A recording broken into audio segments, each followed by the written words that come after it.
नमस्कार दोस्तों, स्वागत है आपका अपने यूट्यूब चैनल पर। तो चलिए शुरू करते हैं। अध्याय 8 राष्ट्रीय आंदोलन का संगठन। 1870 के दशक से 1947 तक।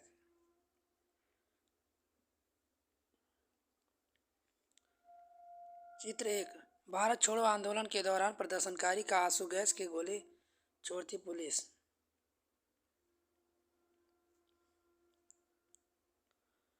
पिछले अध्याय में हम निम्नलिखित का अध्ययन कर चुके हैं। भारतीय भू क्षेत्र पर अंग्रेजों का कब्जा, रियायतों का अधिग्रहण, नए कानूनों और प्रशासनिक संस्थाओं की शुरुआत, किसानों और आदिवासियों की जिंदगी में बदलाव, 19वीं सदी में आए शैक्षणिक बदलाव, महिलाओं की स्थिति से संबंधित वाद विवाद, जाति व्यवस्था को चुनौतियां, सामाजिक एवं धार्मिक सुधार, 1857 का विद्रोह और उसके बाद की स्थिति,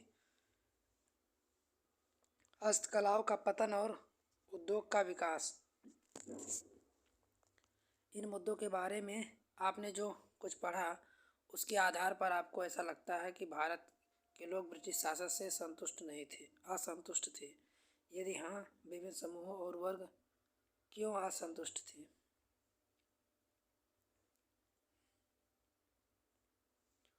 संप्रभु 12वें हस्तक्षेप के बिना स्वतंत्र रूप से कदम बढ़ाने की क्षमता। राष्ट्रवाद का उदय। उपरोक्त बदलाव ने लोगों को अहम सवाल के बारे में सोचने के लिए विवश कर दिया। यह देश क्या है, किसके लिए है, इसका जवाब धीरे धीरे इस रूप में सामने आने लगा। भारत का मतलब यह है कि यहाँ की जनता, भारत यहाँ रहने वाले किसी वर्ग, रंग, जाति, पथ, भाषा, जेंडर वाले तमाम लोगों का घर है। यह चेतना 1850 के बाद बने राजनीतिक संगठनों में साफ दिखाई देने लगी। 1870 और 1880 के दशक में राजनीतिक संगठनों में यह चेतना और गहरी हो चुकी थी। इनमें से ज़्यादातर संगठनों की बागडोर वकील और आदि अंग्रेजी शिक्षित पेशेवर के हाथों में थी।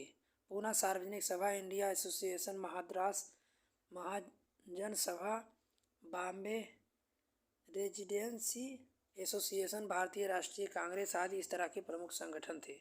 पूना सार्वजनिक सभा नाम गौर से देखिए। सार्वजनिक का मतलब है सब लोगों का या सबके लिए। हालांकि इनमें से बहुत सारे संगठन देश के खास हिस्सों में काम कर रहे थे, लेकिन वह अपने लक्ष्य को भारत के सभी लोगों का लक्ष्य मानते थे। उनके मुताबिक लक्ष्य किसी खास इलाके, समुदाय, वर्ग लक्ष्य नहीं थे। वह सोच के साथ काम कर रहे थे कि लोग संप्रभु हो। संप्रभु एक आधुनिक विचार और राष्ट्रवाद का बुनियाद तत्व है। ये संगठन धारणा से चलते हैं भारतीय जनता को अपने मामलों के बारे में फैसले लेने की आज़ादी होनी चाहिए।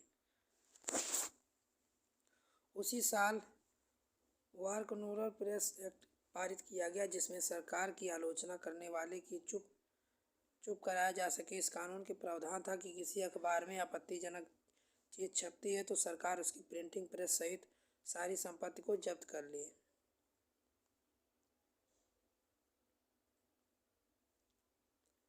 प्रचारक ऐसा व्यक्ति जो सूचनाओं के प्रसार, रिपोर्ट, बैठकों के भाषण आदि जरिए किसी खास विचार का प्रचार प्रसार करता है। दादा भाई नौरोजी की पुस्तक वाटी act on British rule in India में ब्रिटिश शासन के आर्थिक परिणामों की बहुत तीखी आलोचना की गई थी। गतिविधि। शुरुआत से ही अंग्रेज कभी भारतीय लोगों के हक में और उनकी ओर से बोलने का संकल्प व्यक्त कर रही थी। कांग्रेस ने ऐसा क्यों किया? पढ़े लिखे भारतीयों के एक अखिल भारतीय संगठन की जरूरत 1880 में महसूस की जा रही थी, परंतु हिल्बर्ट विधेयक ने इस चाह को और गहरा कर दिया। 1885 में देश भर के 72 प्रतिनिधियों ने बंबई में सभा करके भारतीय राष्ट्रीय कांग्रेस की स्थापना का फैसला लिया।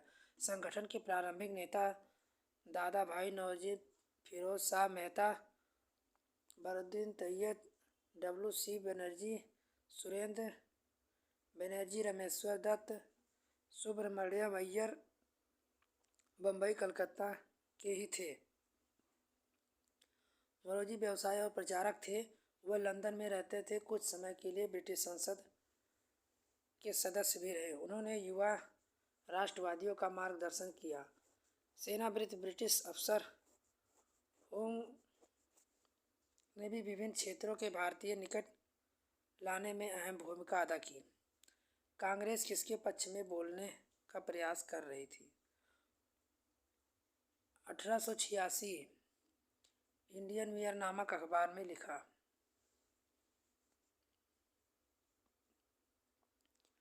उभरता हुआ राष्ट्र।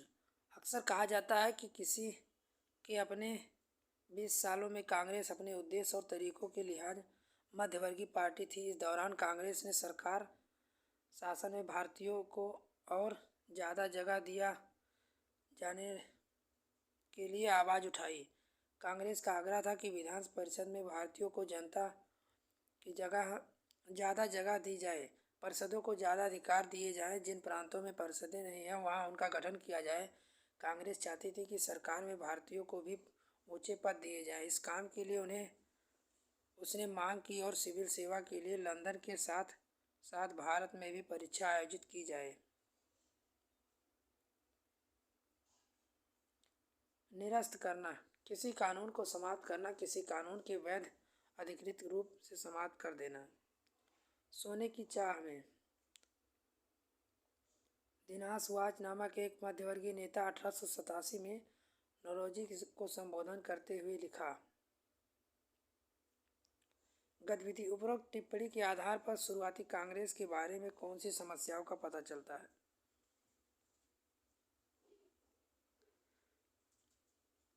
भारतीयों की मांग थी कि न्यायपालिका को कार्यपालिकाओं से अलग किया जाए, आर्म एक्ट को निरस्त किया जाए, अभिव्यक्ति बोलने की स्वतंत्रता दी जाए। कांग्रेस की मांग थी कि लगान कम किया जाए, फौजी खर्चे में कटौती की जाए, सिंचाई के लिए ज़्यादा अनुदान दिए जाएं, उनमें नमक कर विदेश, भारतीय मजदूरों के साथ होने वाले बर्ताव, भारतीयों के कामों में दखल अंदाजी करने, वन प्रशासन वजह से वनवासियों की बढ़ती मुसीबतों के बारे में बहुत सारे प्रस्ताव पारित किए। इससे पता चलता है कि पढ़े लिखे संपन्न वर्ग की संस्था होते हुए भी कांग्रेस केवल पेशेवर समूहों, जमींदारों और उद्योगपतियों के हक में ही नहीं बोल रही थी। स्वतंत्रता हमारा जन्मसिद्ध अधिकार। 1890 के दशक तक बहुत सारे लोग कांग्रेस के राजनीतिक तौर तरीके पर सवाल खड़ा करने लगे थे। बंगाल, पंजाब, महाराष्ट्र बिपिन चंद्र पाल, बाल गंगाधर तिलक, लाला लाजपत राय जैसे नेता ज़्यादातर मालूम परिवर्तनवादी उद्देश्य और पद्धतियों के अनुरूप काम करने लगे। उन्होंने निवेदन की राजनीति के लिए नरमपंथियों की आलोचना की और आत्मनिर्भरता तथा रचनात्मक कामों के महत्व पर जोर दिया। उनका कहना था कि लोगों को सरकार के नेक इरादों पर नहीं बल्कि अपनी ताकत पर भरोसा करना चाहिए। लोगों को स्वराज के लिए लड़ना चाहिए। तिलक ने नारा दिया, स्वतंत्रता मेरा जन्मसिद्ध अधिकार है और इसे लेकर रहूंगा।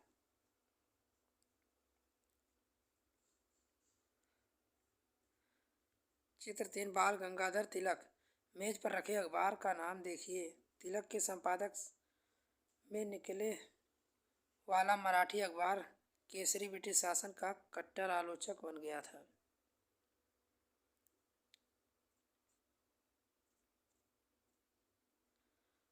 चित्र 4, स्वदेशी आंदोलन के दौरान हजारों लोग जुलूसों में शामिल होने लगे। 1905 में वायसराय कर्जन ने बंगाल का विभाजन कर दिया। उस वक्त बंगाल में ब्रिटिश भारत का सबसे बड़ा प्रांत था। बिहार, उड़ीसा के कुछ भाग भी उस समय बंगाल का हिस्सा थे। अंग्रेजों का कहना था कि प्रशासकीय सुविधा को ध्यान में रखते हुए बंगाल का बंटवारा करना जरूरी है। पूर्वी बंगाल को अलग करने के पीछे अंग्रेजों का मुख्य उद्देश्य ये भी रहा कि बंगाली राजनेताओं के प्रभाव पर अंकुश लगाया जाए, बंगाली जनता को बांट दिया जाए। बंगाल के विभिन्न देश से देश भर के गुस्से की लहर फैल गई। इससे जो संघर्ष उपजा उसे स्वदेशी आंदोलन के नाम से जाना जाता है। यह आंदोलन बंगाल में सबसे ताकतवर था, परंतु इन इलाकों में भी इसकी भारी अनुगूंज सुनाई दी। स्वदेशी आंदोलन ने ब्रिटिश शासन का विरोध किया। स्वयं सहायता, स्वदेशी उद्योग, राष्ट्रीय शिक्षा, भारतीय भाषा के उपयोग को बढ़ावा दिया। स्वराज के लिए अनमोल परिवर्तन ने जनता को लामबंद करने और ब्रिटिश संस्थाओं को वस्तुओं से बहिष्कार पर जोर दिया। कुछ लोग ब्रिटिश शासन के उखाड़ फेंकने के लिए क्रांतिकारी हिंसक के समर्थक थे। 20वीं शताब्दी में प्रारंभिक दशकों के कई दूसरी महत्वपूर्ण घटनाएं घटी। 1906 में मुसलमान जमींदारों ने नवाबों के एक समूह ने ढाका में ऑल इंडिया मुस्लिम लीग का गठन किया। लीग ने बंगाल विभाजन का समर्थन किया। लीग की मांग थी कि मुसलमानों के लिए अलग निर्वाचिका की व्यवस्था की जाए। 1909 सरकार ने मान लिया। अब परिषदों में कुछ सीटें मुसलमान उम्मीदवारों के लिए आरक्षित कर दी गई, जिन्हें मुस्लिम मतदाताओं द्वारा चुनकर भेजा जाना था। इसमें राजनेताओं ने अपने धार्मिक समुदाय के लोगों को अपना राजनीतिक संगठन बनाने का लालच पैदा किया। राष्ट्रवाद का उदय। 1919 में अंग्रेजों के खिलाफ चल रही संघर्ष धीरे धीरे जन आंदोलन में तब्दील हो गई। किसान, आदिवासी, विद्यार्थी, महिलाएं बड़ी संख्या में इस आंदोलन से जुड़ते गए।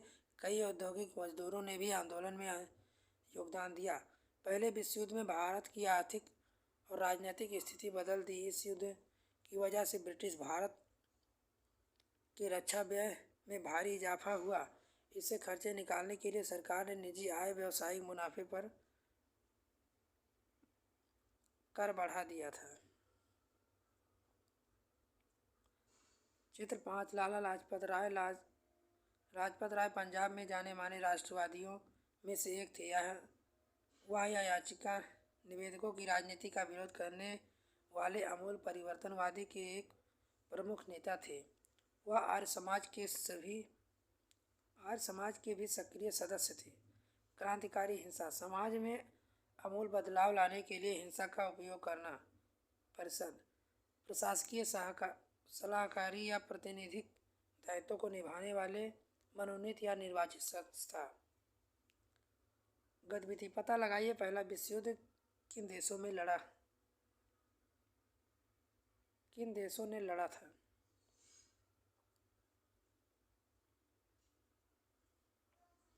चित्र 6, नटाल कांग्रेस के संस्थापक। डरबन, दक्षिण अफ्रीका। 1895 में अन्य भारतीयों के साथ महात्मा गांधी ने नस्ली भेदभाव का विरोध करने के लिए नटाल कांग्रेस का गठन किया। क्या आप इस चित्र में गांधी को पहचान सकते हैं? पिछले कतार में ठीक कोट में टाई पहने दिखाई दे रहे हैं।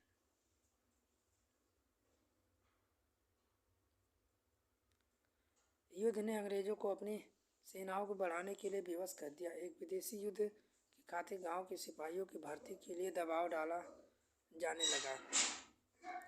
इसके अलावा 1970 में रूसी क्रांति हुई। इस घटना के चलते किसानों और मजदूरों के संघर्षों का समाचार और समाजवादी विचार बड़े पैमाने पर फैलने लगे, जिससे भारतीय राष्ट्रवादियों को नई प्रेरणा मिलने लगी। महात्मा गांधी का आगमन। इन्हीं हालात में महात्मा गांधी जननेता के रूप में सामने आए। गांधी 46 उम्र में 1915 में दक्षिण अफ्रीका से भारत लौटे। वहां पर नस्ल भेदी पाबंदियों के खिलाफ अहिंसा आंदोलन चला रहे थे। अंतर्राष्ट्रीय स्तर पर अच्छी बात मान्यता थी, लोग उनका आदर करते थे। दक्षिण अफ्रीका आंदोलन में वह से हिंदू, मुसलमान, पारसी, ईसाई, गुजराती, तमिल, उत्तर भारतीय, उच्च वर्गीय, व्यापार, वकील, मजदूर, सब तरह के भारतीयों से मिलने जुलने का मौका मिल चुका था।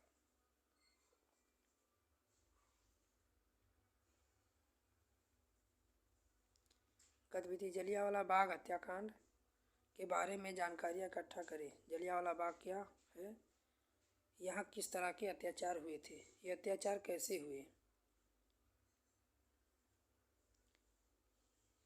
चित्र 7, वह परिसर जहाँ जनरल डायर ने लोगों की सभा पर गोलियां चलाई। बाद में इस चित्र में लोग दीवार पर बने गोलियों के निशान की तरफ इशारा कर रहे हैं। नाइटहुड ब्रिटिश राजा रानी की तरफ से किसी व्यक्ति की प्रतिमा, व्यक्तिगत सफलताओं या जनसेवा के लिए दी जाने वाली उपाधि। रॉयल सत्याग्रह 1919 में गांधी ने अंग्रेजों द्वारा हाल ही में पारित किए गए रॉयल कानून के खिलाफ सत्याग्रह का आह्वान किया। यह कानून अभिव्यक्ति की स्वतंत्रता जैसे मूलभूत अधिकारों पर अंकुश लगाने और पुलिस ज़्यादातर अधिकार देने के लिए लागू किया गया।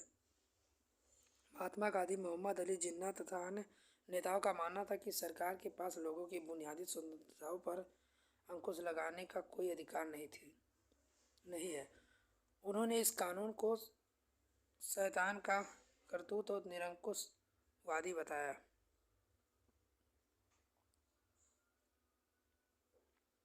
रॉयल सत्याग्रह ब्रिटिश सरकार के खिलाफ पहला अखिल भारतीय संघर्ष था। हालांकि यह मोटे तौर पर शहरों तक ही सीमित था। 1919 में पूरे देश में जगह जगह जुलूस निकले, हड़तालों का आयोजन किया गया।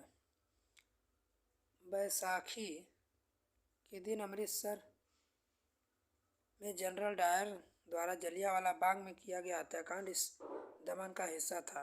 इस जनसंहार में रविंद्रनाथ टैगोर ने अपनी पीड़ा और गुस्सा जताते हुए नाइटहुड की उपाधि से वापस लौटा दी। रॉयल सत्याग्रह के दौरान लोगों ने ब्रिटिश शासन के खिलाफ हिंदू मुसलमानों के बीच गहरी एकता बनाए रखने के लिए प्रयास किए गए। पीड़ा का चिरंतन सिद्धांत। अहिंसा से गांधी का क्या आशय था? अहिंसा किसी संघर्ष का आधार कैसे बन सकती है? इस बारे में गांधी का क्या कहना था? घेराबंदी लोगों को किसी इमारत या दुकान में जाने से रोकने के लिए किया जाने वाला विरोध प्रदर्शन।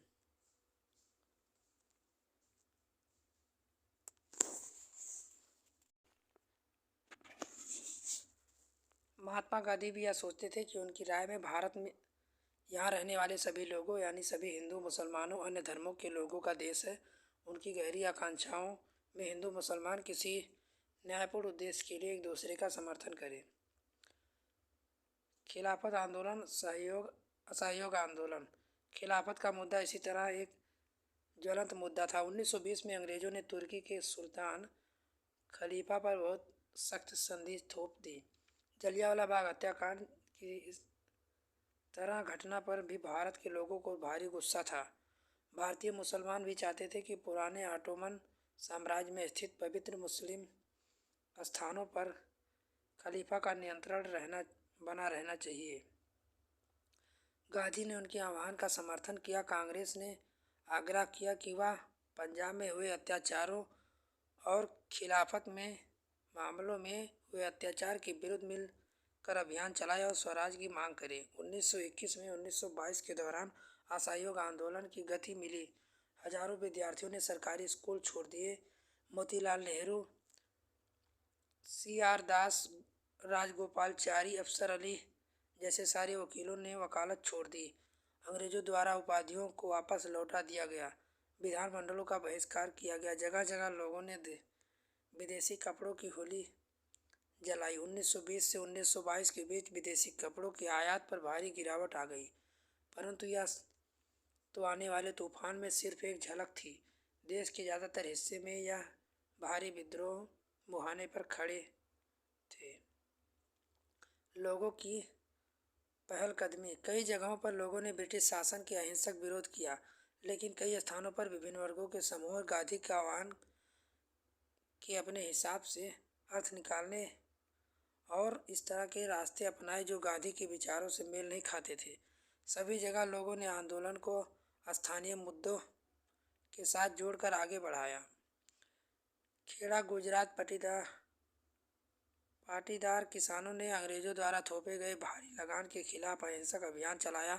तटीय आंध्र प्रदेश, तमिलनाडु भीतरी मार्गों पर शराब की दुकान घेराबंदी की गई। आंध्र प्रदेश गुंटूर जिले में आदिवासी गरीब किसानों ने बहुत सारे वन सत्याग्रह किए।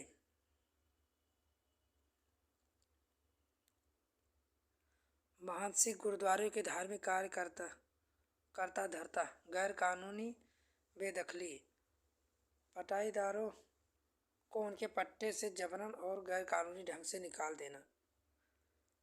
चित्र 8, महात्मा गांधी की जनता से उपजी एक छवि। जनता से उपजी छवियों में भी महात्मा गांधी को अक्सर एक दैवी शक्ति के रूप में दिखाया जाता रहा है। इस तस्वीर में कृष्ण के सारथी बने मार्गदर्शक कर रहे हैं। वह अंग्रेजों के खिलाफ युद्ध में राष्ट्रवादी नेता का मार्गदर्शन कर रहे हैं।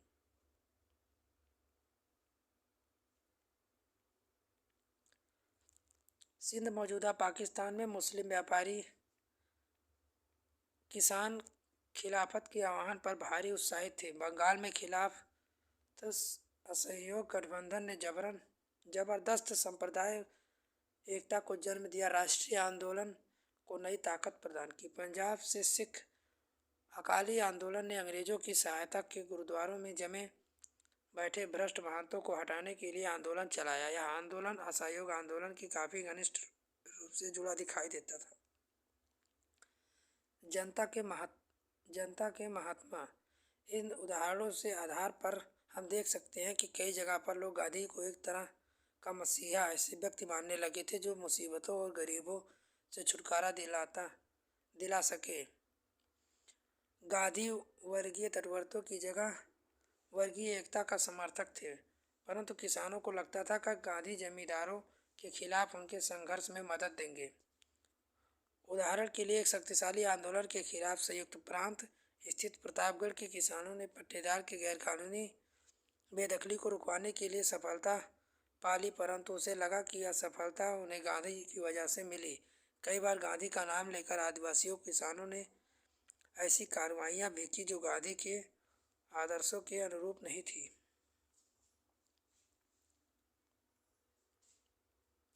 गतिविधि चित्र 4। इस रिपोर्ट के मुताबिक लोग महात्मा गांधी को किस तरह से देखते थे? आपकी राय में लोग ऐसा क्यों सोचते थे? गांधी को जमींदारों के विरोध में परंतु सरकार के विरोधी नहीं हैं। उनकी राय में लोग गांधी के अनुयायी क्यों थे? चित्र 9। चित्तरंजन दास। स्वतंत्रता आंदोलन के चित्तरंजन दास एक मुख्य नेता थे। वह पूर्वी बंगाल में वकील थे। असहयोग आंदोलन में वह काफी सक्रिय रहे। वही थे जिन्होंने प्रतापगढ़ में बेदखली रुकवाई थी। इलाहाबाद जिले में किसान आंदोलन पर CID द्वारा तैयार की जनवरी 1921 में रिपोर्ट का एक अंश। 1922-1929 की घटनाएं। महात्मा गांधी हिंसक आंदोलन के विरुद्ध थे। इसी कारण फरवरी 1922 में जब किसान ने वीर चोरा पुलिस थाने पर हमला किया, गांधी ने अचानक असहयोग आंदोलन वापस ले लिया। उस दिन 22 जनवरी पुलिस मारे गए थे। 22 पुलिस मारे गए थे। किसान इसलिए बेकाबू हो गए थे क्योंकि पुलिस ने उनके शांतिपूर्ण जुलूस पर गोली चला दी। 20 दशक के मध्य गांव में व्यापक सामाजिक कार्यों के बदौलत गांधीवादियों को अपना जनादर फैलाने में काफ़ी मदद मिली। 1930 के शुरू सविनय अवज्ञा आंदोलन के लिए जनादर का काफ़ी उपयोगी साबित हुआ। भारतीय कम्युनिस्ट पार्टी, हिंदुओं के संगठन, राष्ट्रीय स्वयंसेवक संघ की स्थापना 20 के दशक के मध्य दो महत्वपूर्ण घटनाएं थीं। उसी दौरान क्रांतिकारी राष्ट्रवादी भगत सिंह सक्रिय थे। इस दशक में आखिरी में कांग्रेस ने पूर्ण स्वराज प्रस्तावित किया। जवाहरलाल नेहरू अध्यक्षता में 1929 में पारित किए गए प्रस्ताव के आधार पर 26 जनवरी 1930 को पूरे देश में स्वतंत्रता दिवस मनाया गया। साइमन कमीशन का विरोध करते आंदोलनकारी। 1927 इंग्लैंड में बैठी ब्रिटिश सरकार ने लॉर्ड साइमन के अनुयायी के एक आयोग भारत भेजा। इस आयोग को भारत राजनीतिक भविष्य का फैसला करना था। इस आयोग में कोई भारतीय प्रतिनिधि नहीं था। इस फैसले की वजह से भारत में भारी असंतोष फैला। सभी राजनीतिक संगठनों ने आयोग में बहिष्कार का फैसला लिया। जब कमीशन के सदस्य भारत पहुंचे तो प्रदर्शन के साथ उनका स्वागत किया गया। प्रदर्शनकारियों का नारा था, साइमन वापस जाओ।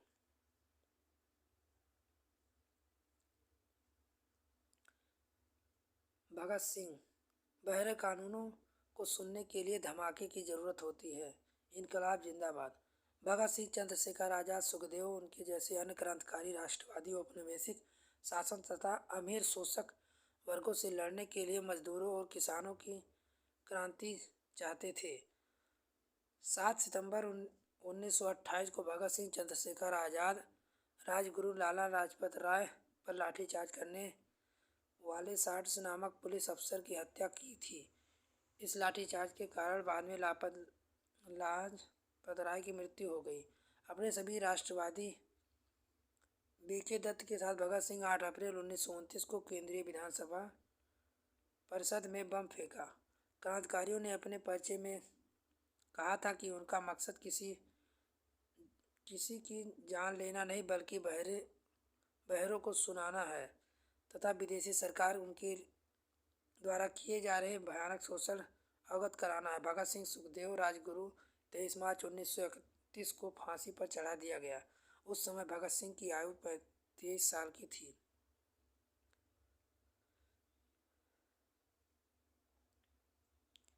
चित्र 12, महात्मा गांधी प्राकृतिक नमक इकट्ठा करते हुए नमक कानून की अवहेलना कर रहे हैं। दंडी, 6 अप्रैल 1930। दंडी मार्च पूर्ण राजस्व ने अपने आने वाले नहीं था। इनके लिए लोगों की लड़ाइयों में उतरना था। 1930 गांधी ने ऐलान किया कि वह नमक कानून तोड़ने के लिए यात्रा निकालेंगे। उस समय नमक के उत्पादन और बिक्री पर सरकार का एकाधिकार होता था। महात्मा गांधी और राष्ट्रवादियों का कहना था नमक पर टैक्स वसूलना पाप है क्योंकि यह हमारे भोजन का एक बुनियादी हिस्सा है। गांधी और उनके अनुयायी साबरमती 240 किलोमीटर दूर स्थित दंडी तट पर पैदल चलकर वहां उन्होंने तट पर बिखरा नमक इकट्ठा करते हुए नमक कानून का सार्वजनिक रूप से उल्लंघन किया। उन्होंने पानी उबालकर स्वतंत्रता संघर्ष में महिलाएं कर्नाटक की अंबाबाई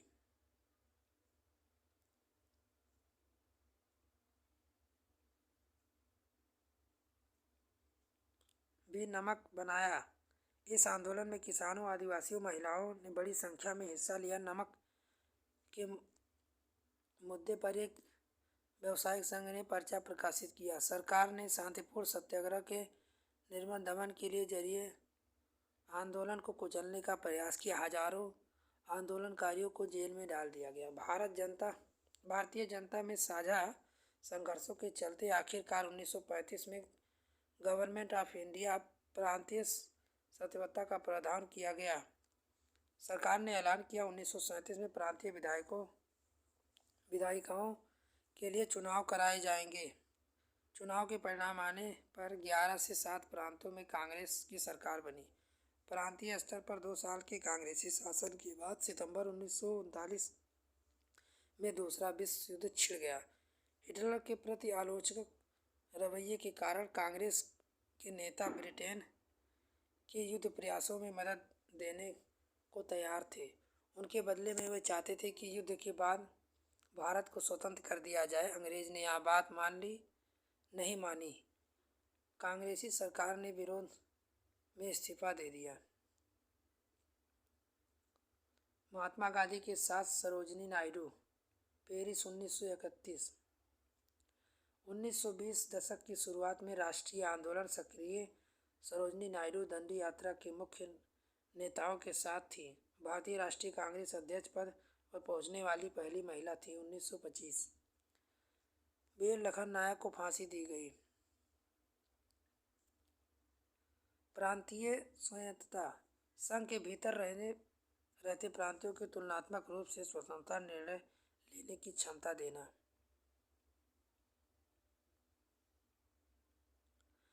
चित्र 14, भारत छोड़ो आंदोलन अगस्त 1942। प्रदर्शनकारी हर जगह पुलिस से लोहा ले रहे थे। हजारों लोग गिरफ्तार हुए, हजारों से ज्यादा मारे गए, असंख्य लोग घायल हुए। बोस और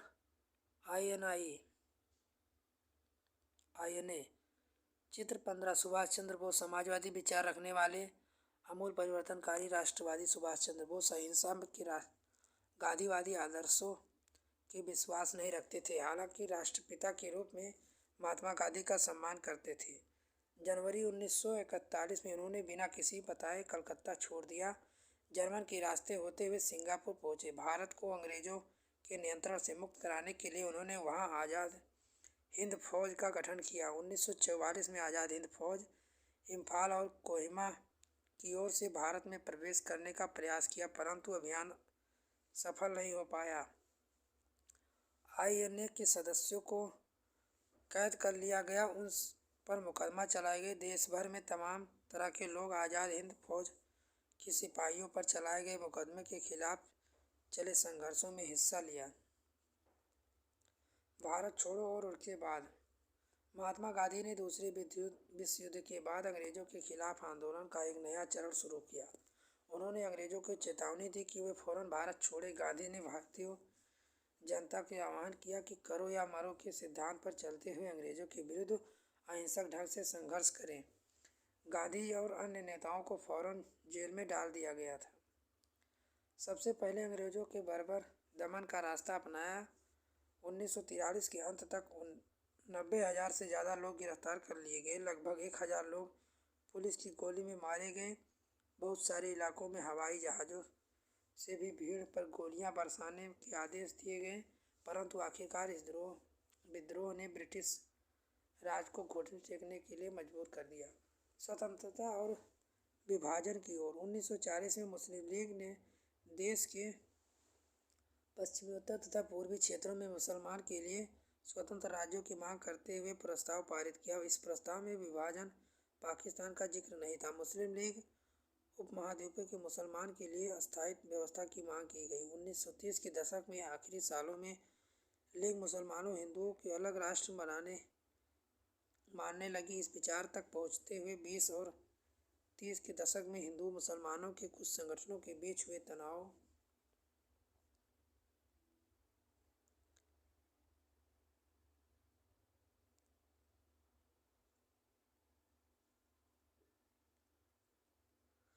का भी हाथ होगा। 1937 में प्रांतीय चुनाव संभवतः इससे भी बड़ा कारण रहे। 30 के दशक के बाद मुस्लिम लीग जनता को अपनाने के साथ लामबंद करने में कांग्रेस में विफलता ने भी लीग को अपना सार्वजनिक जनाधार फैलाने में मदद दी। 1945 में विश्व युद्ध खत्म होने के बाद अंग्रेजों ने भारतीय स्वतंत्रता के लिए कांग्रेस लीग बातचीत शुरू कर दी। वार्ता असफल रही क्योंकि लीग का कहना था कि भारतीय मुसलमान एकमात्र प्रतिनिधि माना जाए। कांग्रेस के दावे को मंजूर नहीं कर सकती थी क्योंकि बहुत सारे मुसलमान अभी भी उनके साथ थे। 1946 में दोबारा प्रांतीय चुनाव हुए। सामान्य निर्वाचन क्षेत्रों में कांग्रेस का प्रदर्शन अच्छा रहा, परंतु मुसलमानों के लिए आरक्षित सीटों पर लोग ने बेजोड़ सफलता मिली। लीग पाकिस्तान की मांग पर चलती रही। मार्च 1946 में ब्रिटिश शासक ने इस मांग का अध्ययन करने और स्वतंत्र भारत के लिए एक सही राजनीतिक बंदोबस्त सुलझाने के लिए 3 सदस्यीय परिषद भारत भेजा। इस परिसंघ ने सुझाव दिया कि भारत अविभाजित रहे और उन्हें मुस्लिम बहुल क्षेत्रों को कुछ स्वायत्तता देते हुए ढीले ढाले महासंघ के रूप में संगठित किया जाए। कांग्रेस और मुस्लिम लीग दोनों ही इस प्रस्ताव के कुछ खास प्रावधानों पर सहमत नहीं थे। अब देश का विभाजन असंभावित था। कैबिनेट मिशन के इस विफलता के बाद मुस्लिम लीग ने पाकिस्तान को अपनी मांग मनवाने के लिए जन आंदोलन शुरू करने का फैसला किया। 16 अगस्त 1946 को प्रत्यक्ष कार्रवाई दिवस मनाने का आह्वान किया। इस दिन कलकत्ता दंगे भड़क उठे। कई दिन चलते रहे। इन दंगों में हजारों लोग मारे गए। 1947 को उत्तर भारत के विभिन्न भागों में यह फैल गई। अपने मूल स्थानों से बिछड़कर लोग रातों रात जनबंदी जमीन पर शरणार्थी बन गए। विभाजन का नतीजा यह हुआ कि भारत की शकल सूरत बदल गई। उनके शहरों का माहौल बदल गया। नए देश पाकिस्तान का जन्म हुआ। इस तरह ब्रिटिश शासन के स्वतंत्र या आनंद विभाजन की पीड़ा और हिंसा के साथ हमारे सामने आया।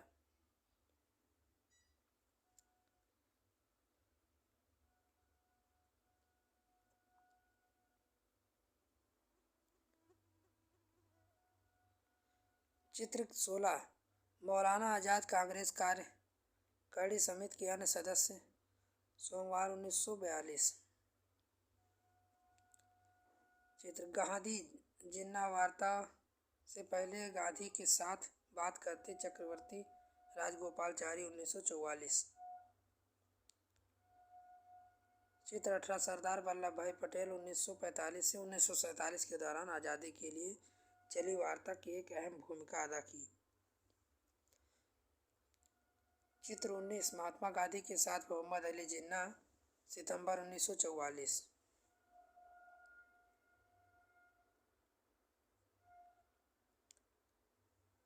चित्र 21, खान अब्दुल खान उत्तर पश्चिम सीमांत प्रांत के प्रमुख पश्तून नेताओं में से एक थे। इस चित्र में अपने सहयोगी के साथ बिहार में एक शांति यात्रा हिस्सा ले रहे 1947 मार्च।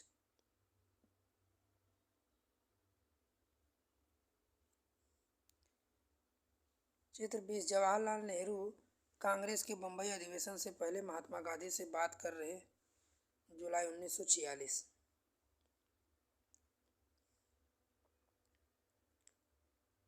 हिंसाग्रस्त पंजाब में आए शरणार्थी आश्रय और भोजन की तलाश में दिल्ली में इकट्ठा हो रहे हैं।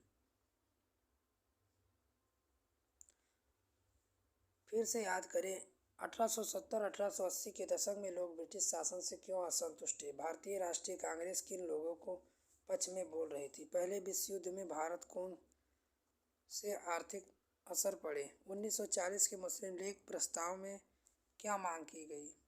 आइए विचार करें। मध्यवर्गीय में कौन थे। ब्रिटिश शासन के खिलाफ किस तरह का संघर्ष करना चाहते थे। कांग्रेस के आमूल परिवर्तनवादी की राजनीतिक मध्यवर्गीय की राजनीति से किस तरह भिन्न थी। आइए कल्पना कीजिए, मान लीजिए आप भारतीय राष्ट्रीय आंदोलन में सक्रिय हैं। इस अध्याय में आप पढ़ने के बाद संक्षेप में बताइए कि आप संघर्ष के लिए कौन से तरीके अपनाएंगे और किस तरह स्वतंत्र भारत रचेंगे।